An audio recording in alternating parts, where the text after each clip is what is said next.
आप देख रहे हैं इंडिया टाउन न्यूज, भारत की बात। नमस्कार, मैं हूं आपके साथ संजना कुशवाहा। स्वागत है आपका हमारे खास बुलेटिन राजनांदगांव की खबरों में, जहां हम आपको राजनांदगांव की महत्वपूर्ण खबरों से रूबरू कराएंगे। तो चलिए बुलेटिन की शुरुआत करने से पहले एक नजर डालते हैं आज के हेडलाइंस पर। जोरातरा स्कूल पहुंचे कलेक्टर, नवोदय परीक्षा की तैयारी पर चर्चा, शिक्षकों को निर्देश, बच्चों को प्रोत्साहन।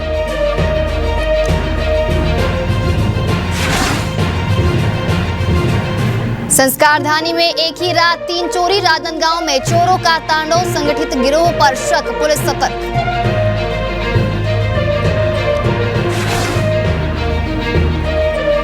थाना बोरतलाव पुलिस की त्वरित कार्रवाई, चाकू दिखाकर डराने वाले 4 आरोपी गिरफ्तार, न्यायिक रिमांड पर भेजे गए।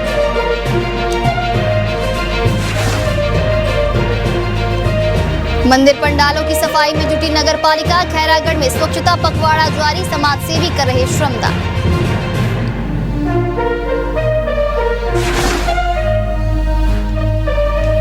खुज्जे विकास की मांग सीएम तक पहुंची, रायपुर में सौंपा गया मांग पत्र, जिलाध्यक्ष ने रखी क्षेत्र की पीड़ा।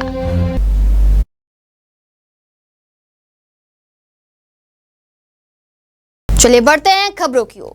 2 दिन पूर्व डोंगरगढ़ में आयोजित एक सार्वजनिक कार्यक्रम के दौरान आदिवासी समाज को लेकर की गई आपत्तिजनक टिप्पणी के चलते क्षेत्र में विवाद की स्थिति बन गई है, जहां मामले को गंभीरता से लेते हुए सरपंच कैलाश उइके ने एक प्रेस वार्ता आयोजित कर अपना पक्ष स्पष्ट किया और सार्वजनिक रूप से माफी मांगी। तो वही प्रेस वार्ता में सरपंच ने स्वीकार किया कि उनसे शब्दों का चुनाव गलत हुआ और उनके बयान से आदिवासी समाज की भावनाएं आहत हुई हैं। सरपंच ने आगे कहा कि मेरे द्वारा कहे गए शब्द अनुचित थे, जिनके लिए मैं आदिवासी समाज से क्षमा मांगता हूं। मैं अपनी बातों को वापस लेता हूं और आगे से ऐसी कोई भी बात नहीं दोहराई जाएगी। सरपंच ने मंच से ही माफी मांगते हुए दोहराया कि उनका उद्देश्य किसी की भावना को ठेस पहुंचाना नहीं था और भविष्य में वे अपने शब्दों व व्यवहार को लेकर पूरी सावधानी बरतेंगे।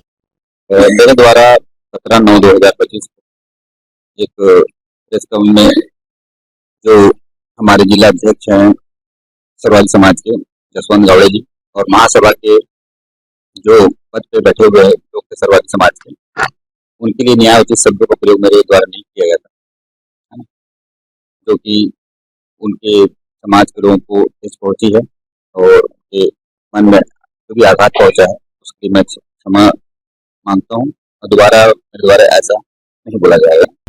शहर में लगातार बढ़ रही चोरी की घटनाओं से आक्रोशित युवा कांग्रेस के कार्यकर्ताओं ने राजनांदगांव में आईजी बंगला पहुंचकर विरोध प्रदर्शन किया और आईजी को ज्ञापन सौंपा। वहीं कार्यकर्ताओं ने आरोप लगाया कि शहर के भीतरी इलाकों में चोरी की वारदातें तेजी से बढ़ रही हैं, लेकिन पुलिस प्रशासन की ओर से कोई ठोस कार्रवाई नहीं हो रही है। वहीं युवा कांग्रेस के नेताओं का कहना है कि कई इलाकों में लगातार घरों और दुकानों में चोरी हो रही है, लेकिन पुलिस की गश्त ना के बराबर है। इससे जनता में भय और असुरक्षा का माहौल बन गया है। कार्यकर्ताओं ने कहा कि पुलिस की लापरवाही और निष्क्रियता के चलते चोर बेखौफ होकर घटनाओं को अंजाम दे रहे हैं। आईजी को सौंपे गए ज्ञापन में उन्होंने मांग की कि शहर में कानून व्यवस्था सुधारने के लिए त्वरित कदम उठाए जाएं, ताकि पुलिस गश्त को बढ़ाया जाए और चोरी की घटनाओं में संलिप्त अपराधियों को जल्द गिरफ्तार किया जाए। 2 दिन पहले हमारे जो छत्तीसगढ़ के सचिन पायलट जी आए थे यहाँ, उनके साथ में पूर्व मुख्यमंत्री भूपेश बघेल जी भी आए। उन्होंने साफ तौर पर मंच से बात उठाई कि राजनांदगांव में किस तरह नशे का व्यापार चरम पर है, किस तरह जो है चाकूबाजी और ये हत्या और जितने भी अपराध हैं चरम पर है। तो उनको लेकर के जो चोरियां हुई है हाल में, जो चाकूबाजी हुई है हाल में, ये सारी चीजें जो नशे का व्यापार चल रहा है राजनांदगांव के अंदर, उन सारी चीजों की विस्तृत जानकारी लेकर के हम आज पुलिस महानिरीक्षक महोदय के पास आए थे। उनसे जल्द से जल्द कार्रवाई की मांग की है और जिन जगहों में अभी बंद चल रहे हैं उनको यथावत रखने की मांग की है, ताकि आगे वो वापस से वो अड्डे चालू ना हो सके। और खास करके जो नशे की गोलियां आती हैं उस पर रोकथाम की बात हमने महोदय जी से की है, जिसमें कि उन्होंने हमें जल्द से जल्द कार्रवाई का आश्वासन दिया। तो बाद डीआईजी साहब को एक ज्ञापन देने आए थे, जिसमें बसंतपुर में पेट्रोलिंग नहीं होती। अभी झांकी से पहले जो गोली आती नशे की, उसकी एक गाड़ी आई थी यहाँ, वो पकड़ाई भी थी, जिसमें छोटे छोटे बच्चे जो 16-17 साल के 15 साल के बच्चे हैं उनको टारगेट किया जा रहा है बच्चे उसमें। अभी पुलिस जो 18 एकड़ है उसमें भी 2-3 बच्चे उसमें, जिसमें पुलिस ही है उसमें सर्विस कर, तो बच्चे भी उसमें पकड़ाए गए हैं अपने रेलवे स्टेशन के पास। जिसमें अपने मंडई चौक है, कुआं चौक, बसंतपुर में अवैध शराब अभी भी बिक्री हो रही है। आज हम गाजी साहब को ज्ञापन दिए। हमारे साथ दक्षिण ब्लॉक अध्यक्ष महिला कांग्रेस की प्रतिमा बंजारी जी है, मीडिया प्रदेश से अभिमन्यु मिश्रा जी है, दक्षिण ब्लॉक से महामंत्री अखिलेश बंजारी जी है और हमारे सब साथीगण है। हम आईजी साहब को ज्ञापन में ये कहा है कि अभी जो घटना हुई है ब्लू डायमंड सिटी में और शहर के हृदय स्थल मानव मंदिर चौक कलेक्ट्रेट ऑफिस से जो चोरी की जो घटनाएं हुई है उसमें जल्दी से जल्दी अपराधियों को पकड़ने के लिए हमने मांग की है। और बहुत गंभीर विषय ये है कि रात के 3 बजे ब्लू डायमंड सिटी में 7 चोर घुस जाते हैं, तो उस समय पेट्रोलिंग गाड़ी, सवाल उठता है कि पेट्रोलिंग गाड़ी कहाँ थी। अगर वो नंदई से आए, अगर वो सिंदई से कहीं से भी आएंगे तो मुख्य मार्ग से ना, तो पेट्रोलिंग गाड़ी उस समय कहाँ थी। और लगभग नवागांव का जब जो मामला हुआ उसके बाद से पेट्रोलिंग गाड़ी 2-3 दिन तक अच्छे दिख रही थी रोडों में, लेकिन फिर से रोडों से गायब हुई दिख रही है। राजनांदगांव में जश्न ईद मिलादुन्नबी के मुबारक मौके पर एक रोजा अजीमुशान तकरीरी प्रोग्राम का भव्य आयोजन किया गया, जहां यह प्रोग्राम सिरतुन्नबी कमेटी के अध्यक्ष अफजल खान और मोती मस्जिद तुलसीपुर के अध्यक्ष सैयद अली अहमद की जानिब से आयोजित किया गया था।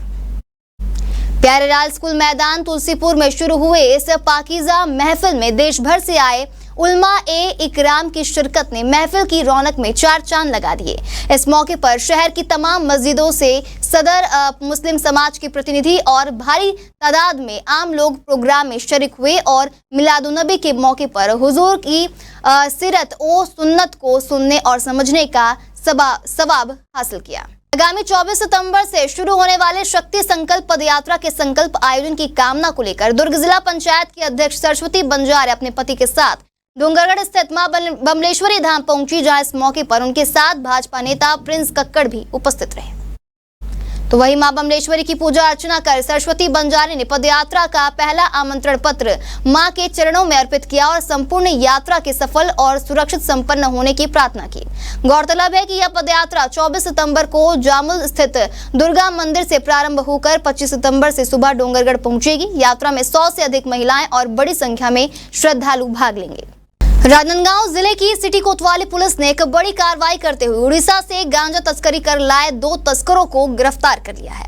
आपको बता दें, पकड़े गए आरोपियों के पास से कुल 8 किलोग्राम मादक पदार्थ गांजा बरामद किया गया, जिसकी अनुमानित बाजार कीमत 80,000 रुपए बताई जा रही है। दरअसल कोतवाली पुलिस और साइबर सेल की संयुक्त टीम को मुखबिर से सूचना प्राप्त हुई थी कि पार्री कला मोड़ के पास 2 संदिग्ध व्यक्ति बैग के साथ मौजूद हैं। पुलिस द्वारा दोनों आरोपियों के बैग की तलाश ली गई। पूछताछ में उन्होंने स्वीकार किया कि वे उड़ीसा से गांजा लाकर राजनांदगांव में बेचने की मंशा से आए थे। राजनांदगांव में ड्राइवरों ने एक बार फिर अपनी उपेक्षा पर कड़ा रुख दिखाया, जहां लंबे समय से सुरक्षा कानून और वेलफेयर बोर्ड गठन जैसी बुनियादी मांगों को लेकर लगातार ज्ञापन देने और शासन को अवगत कराने के बावजूद कोई ठोस कदम नहीं उठाया गया। इसी नाराजगी को लेकर शनिवार को राजनांदगांव प्रेस क्लब में ड्राइवर संघ ने प्रेस वार्ता आयोजित कर सरकार को आंदोलन की खुली। राजनांदगांव प्रेस क्लब में ड्राइवर संघ के पदाधिकारियों ने कहा कि वाहन चालकों की सुरक्षा और कल्याण से जुड़ी मांगों को लेकर वर्षों से सरकार को बार बार ज्ञापन दिया जा रहा है, लेकिन अब तक कोई ठोस कदम नहीं उठाया गया। तो वहीं पदाधिकारियों ने बताया कि ड्राइवर दिन रात सड़कों पर मेहनत कर देश की अर्थव्यवस्था को गति देते हैं, फिर भी उन्हें ना तो बुनियादी सुरक्षा मिलती है और ना ही पर्याप्त सुविधाएं। संघ की सबसे बड़ी मांग है कि ड्राइवरों की सुरक्षा के लिए कठोर कानून बनाए जाएं और ड्राइवर वेलफेयर बोर्ड का गठन किया जाए। उनका कहना है कि यह केवल ड्राइवरों का मुद्दा नहीं बल्कि पूरे परिवहन तंत्र की मजबूती से जुड़ा मामला है। संघ ने ऐलान किया कि अगर शासन ने उनकी मांगों पर जल्द विचार नहीं किया तो वे 25 अक्टूबर से 5 नवंबर तक 11 दिवसीय स्टीयरिंग छोड़ आंदोलन शुरू करेंगे। इस दौरान प्रदेश भर में सभी ड्राइवर अपनी गाड़ियों का संचालन पूरी तरह से बंद कर देंगे। संघ ने साफ कहा है कि इस आंदोलन से माल ढुलाई, बस सेवा और अन्य परिवहन सेवाओं पर असर पड़ेगा और इसकी पूरी जिम्मेदारी सरकार की होगी। संघ के पदाधिकारियों ने बताया कि ड्राइवर वेलफेयर बोर्ड का गठन और सुरक्षा कानून की मांग कई वर्षों से लंबित है। मैं इतना बता सकता हूं कि सुई से लेके एरोप्लेन तक का सामग्री ड्राइवर पहुंचाता है और समझ जाइए कि सुबह से उठने से व्यक्ति को जिस सामान की अपेक्षा रहती, जो सामान का उपयोग करता है और रात्रि सोने तक का वो सामानें प्रभावित होंगी। आपातकाल आम जन जीवन जो है काफी प्रभावित रहेगा। हमारे खास बुलेटिन राजनांदगांव की खबरों में फिलहाल इतना ही। तमाम खबरों के लिए बने रहिए इंडिया टाउन न्यूज के साथ। नमस्कार। आप देख रहे हैं इंडिया टाउन न्यूज, भारत की बात।